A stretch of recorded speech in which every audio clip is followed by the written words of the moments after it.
We've got lots of breaking news from the royal family today, as well as in politics. And we've got some more for you because Prince Harry has spoken exclusively to the BBC and said that he is devastated over the court ruling today, which lessened his security whilst in this country. And he also said he will not bring his family back to the UK at this point, and the King won't speak to him. Wow, that's quite a royal bombshell. And to tell us more about it, I'm joined by our royal correspondent, Cameron Walker. Cameron, Prince Harry being very outspoken today. Well, very outspoken, Martin, and to be honest, it is the most deflated I have ever seen the Duke of Sussex in an interview where he speaks very openly and candidly about his views as to why he feels like he has been defeated in this case. I think before I go into exactly the analysis of what he says, I'm just going to show you a clip at home. This is Prince Harry speaking to the BBC. Yeah, pretty gutted about the decision. We thought it was going to go our way, but it certainly has proven that there was no way to win this through the courts. Wish someone had told me that beforehand. Yeah, the decision has been a surprise as well as not a surprise. For the time being, it's impossible for me to take my family back to the UK safely. So Prince Harry there talking to BBC News. He says the case-by-case basis as to the level of security he is given when he returns temporarily to the UK is insufficient. He says he only gets proper security if his family physically invite him back to the United Kingdom. He also says that his change in status, i.e. not being a working member of the royal family anymore, is, and I quote, irrelevant, because as we've been saying, he says he is still fifth in line to the throne and is always going to have those kind of threats. He mentions Al-Qaeda having a target on his back during that interview. He also alleges that the royal household, courtiers within the royal household, which has been mentioned previously in court documents, are interfering with an independent process into the level of security he gets on RAVEC. That's the Royal and VIP Executive Committee, the Home Office Committee that decides the level of police protection individuals get. Because the royal household is on that committee, Prince Harry says they have a bias against him. He also makes the point that other public figures, including former prime ministers and former secretaries of state, get lifetime security, even if they've only done public service for 4 years or even less in some cases. Liz Truss, for example, gets lifetime security. But he doesn't for some reason, and he wants to know why. But I think what was really extraordinary, Martin, and we have gone to the Home Office for a response. He has called on the Prime Minister, Sir Keir Starmer, and the Home Secretary, Yvette Cooper, to intervene and essentially and basically is pushing them to perhaps change the law here.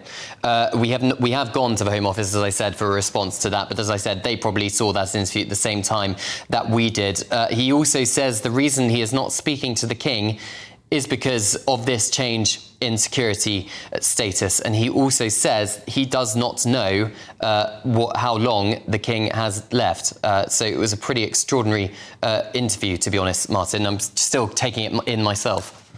And Cameron, clearly, this has become a highly politicised story, people taking sides, but we must remember Prince Harry has young children. Like any father, like any parent, he wants them to be safe. And this seems to be a bit of a rock bottom moment, perhaps. There's a realisation that he can't have this double life anymore of not being in the royal family and yet still wanting the full security and the detail. And then as you said earlier, the extraordinary situation, Cameron Walker, where Prince Harry is taking the King's government to court and the King not speaking to him. We must remember at the heart of this, there's a human story that's hurt. Yeah, and he makes the point again that he doesn't want history to repeat itself, perhaps alluding to the death of his mother, Diana, Princess of Wales, in a car crash. And he does make the point that he will not bring Meghan, his wife, Duchess of Sussex, or his 2 children back to the UK with the current level of security. He describes this whole situation as a good old-fashioned establishment stitch-up. The reason he brought up the Prime Minister, Sir Keir Starmer, and Yvette Cooper is he says there has been a change in government since that initial decision was taken. So perhaps he's trying his chances with the Labour government. But he also makes the point that the king couldn't intervene, but the king could perhaps instruct his courtiers to remove themselves from this committee so a truly independent process can take place. That appears to be what Prince Harry is calling for now. He also says that, because we've talked a lot about money, Martin, and taxpayers funded security, of course, and whether he should be entitled to it now that he's no longer a working member of the royal family. There's been this £20 million figure that's been battered around a bit over the last few years as to how much it costs to secure Prince Harry.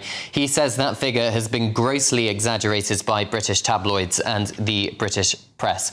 We have gone, as I say, to Buckingham Palace for a right of reply on this. We have also gone to the Home Office and Downing Street for a right of reply. So if we do get any response from any of those parties involved, we will bring that to you. But just in summary, Martin, an incredibly deflated Prince Harry there, who clearly is very paranoid about the safety of himself and his family. But of course, we don't know a lot of the detail. We don't know a lot of the evidence because it has to be heard behind closed doors because it's about issues of national security. And I wonder, it's an extraordinary moment, is it not, that a prince, the son of a king, will go to a prime minister and a home secretary, and if you like, circumnavigate the head of state, his own father, to try and get a resolution. The Crown is meant to be undeniably apolitical. To reach out to a Prime Minister, this is unprecedented. I've never heard anything like it. It is absolutely extraordinary, Martin, bearing in mind Prince Harry's fifth in line to the throne and is calling on the Prime Minister of this country to intervene, essentially. He says that Ravek, the decision, was made by royal prerogative, i.e. he was always going to lose this legal case because the law simply wasn't there, and because there were senior courtiers on that committee, they could bypass, essentially, the laws of this land, which is why he's calling on the government to intervene. But as you say, King Charles is the apolitical head of state. And as Prince Harry says, they are not talking because of this decision, because of this battle, because the king cannot be seen to be involved in this case or intervening in this case, because he is head of state, it's his government, it is his court, and clearly that would cause a constitutional crisis if he even began to try and intervene, which is why there is, unfortunately, this gap, and Prince Harry cannot talk to his father until this is resolved. But it is incredibly sad, Martin, because, you know, the king is 76, he still has cancer, he still has a weekly cycle of cancer treatment, and as Prince Harry just pointed out on the record on national television, he doesn't know how long his father has left. This video is sponsored by Saily. Saily is a brand new eSIM service app. What it does is get you a local SIM card that you can use when you're traveling, so you don't have to pay those crazy roaming fees just to send a text back home. They've got eSIM plans in over 160 countries and 8 regions, so pretty much wherever you're going, they'll be able to make sure you're connected. So how does it work? Well, all you've got to do is hit our link in the description to download the app. It will work on iOS or Android. Buy a plan, you can choose the best time frame for you, and then just install the eSIM on your phone. When you land at your holiday destination, you can activate your plan instantly. Saily eSIMs only ever have to be installed once, so when you go on your next trip, you just buy a plan for a new country, turn that eSIM back on, and just like that, you could be watching the GBNews YouTube channel. You can be connected anywhere you go, and you don't have to deal with patchy Wi-Fi in your hotels. So get sorted for your next trip by downloading Saily using the link in the description below, and if you use our code NEWS at checkout, you'll get an exclusive 15% discount on us. And Cameron Walker, it's just an incredible story. As you said, there's so much detail to try and get your head around in real time. It really, really is an incredible story. Thank you very much for bringing it to us, Cameron Walker. Wow. And let's get some more reaction to this now, because I'm joined by the royal commentator, Richard Fitzwilliams. Richard, welcome to the show. A huge amount of information to take in there. This is unprecedented. A prince loses a court appeal, and we find out he's not even talking to his own father. He won't speak to me, is the direct quotation. And now the Prince is going to the Prime Minister to intervene. This is extraordinary. Well, I mean, I think we've got a situation, as you say, is absolutely unprecedented, but I think he's got tremendously over-emotional. There's no doubt, of course, where this comes from. One has to be frank, it's to do with the tragedy of Princess Diana's death, which has still haunted him, and indeed he believes that he's under threat. It could be Al-Qaeda, it could be right-wing extremists, it could be paparazzi or whatever, and he sees the danger to himself and his family. Regarding anything that's constitutionally weird, you're quite right. I mean, the whole thing is bizarre. He's fifth in line to the throne, for goodness sake, and this is a case against the Home Office, and Ravek have decided that it's on a case-by-case basis because the Sussexes knew perfectly well when they stepped down from full-time royal engagements and went their own way, they lose automatic security. In my opinion, there was a case for him having VIP status, but it's been decided that that won't be so. And now we know in a deeply emotional, he says he's devastated, talks about not communicating, he and his father not speaking. I mean, there's no precedent anywhere for this. And as for involving the Prime Minister, I mean, that's simply ridiculous. But what you can see is somebody who appears to be rather out of touch with a certain amount of reality. And I don't mean to be particularly unkind, but I'm referring specifically to the Daily Telegraph headline on the front page recently, which said that Harry believed that this was some form of ploy, that taking away his automatic police protection for the palace were using to prevent him and Meghan from leaving full-time royal duties. I mean, that is clearly nonsensical as I understand it. And then we were told that the evidence he'd heard in camera was what influenced him in that decision. But since we don't know what that is, I can't judge. But it's all extraordinary. And I think, he wants reconciliation. Well, the one thing he must surely understand is that if he wants any form of reconciliation, he shouldn't do it through the press or through any news media. He should do it privately. And the Sussexes just don't seem to understand that. It's quite bizarre. And Richard, isn't there something else here? There's a grubbiness to this. And what I mean by that, this is about money. This security costs a lot of money, and the taxpayer ostensibly is being asked to stump up, and the court ruling has said no. So this intervention to go to the Prime Minister, to go to the Home Secretary, is basically asking them to sign a cheque for their security, at which point it becomes a political decision.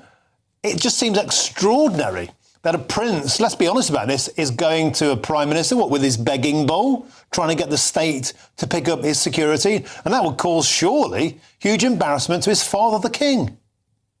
Well, it does seem to me that he's deluded on one issue, and this, in fact, was rejected. He thought that it was possible for him, he wanted to pay for security himself. Now, if that was the case, if the police were, so to speak, figures for hire by rich individuals, I mean, it would be a completely ridiculous situation. So it's this line of thinking. He's thinking along the wrong paths. You wonder who on earth is advising him. It is quite amazing, and you wonder what is going to happen next, for example. I mean, will Lily and Archie ever see their royal cousins? Or will they see them perhaps in Portugal, where Eugenia and her husband and two children are based part of the time? I mean, that is a possibility. Or indeed, when Invictus comes to Birmingham in a couple of years, will Harry be over, or will he prefer, as apparently he reportedly did, a hotel to a palace when one was apparently offered? It's a very, very erratic way of handling things. And of course, he's recently had the setback, which has not been explained. We look forward to see what the Charity Commission say about Sentebale. Invictus, yes, but if only he was properly advised and thought things through and left the media out of it if he really wants reconciliation. Richard, another thing here is that this could become politically ugly. We have a Labour Party in government. The Labour Party has had, how should we put it, a fractious history with the royalty. There are many people, perhaps within the Labour movement, who would rather be Republican. We know there are people who are anti-monarchist who are elected representatives of the Labour Party as we speak. So to make this an appeal to a Labour Prime Minister also opens up a huge conversation about the monarchy itself, about getting rid of the monarchy, about the price of the monarchy. Why should we pay for them? They're sponging off us, all that horrible stuff that the anti-monarchists use. Surely Prince Harry is handing that section of Britain an open goal to attack them. I don't think that a Labour Party will go down the road you've suggested, but what will happen, has happened actually, because most specifically of the destructive attacks on the monarchy by the Sussexes, and of course we had the interview on Oprah, we had, as you know, the Harry and Meghan 6-part series for Netflix, which did so well financially for them. They had Harry's memoir Spare. All of that has cost the monarchy a great deal of support, especially among young people, and also I think, in the Commonwealth. And it's only relatively recently that, in fact, we've been seeing in the United States, in The Hollywood Reporter, in Vanity Fair and so on, we have South Park put a skit up about their attitudes to privacy and so on.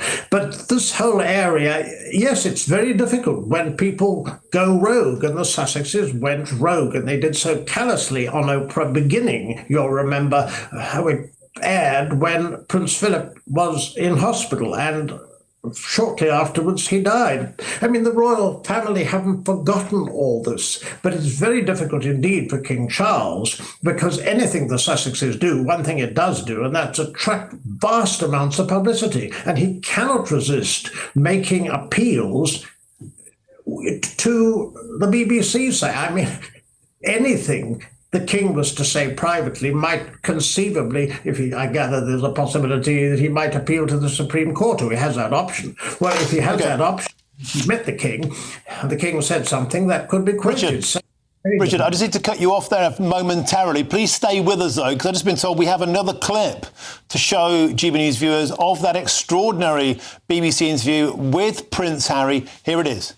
There are decisions that have been made. There are things that have happened since 2016, especially, throughout my whole life, but let's just stick since 2016, there are things that have happened that I can now forgive. I've moved past that. I can forgive my family's involvement, my father, my brother, and my stepmother. I can forgive the press to a large extent for so many things that have happened. What I'm struggling to forgive, and what I will probably always struggle to forgive,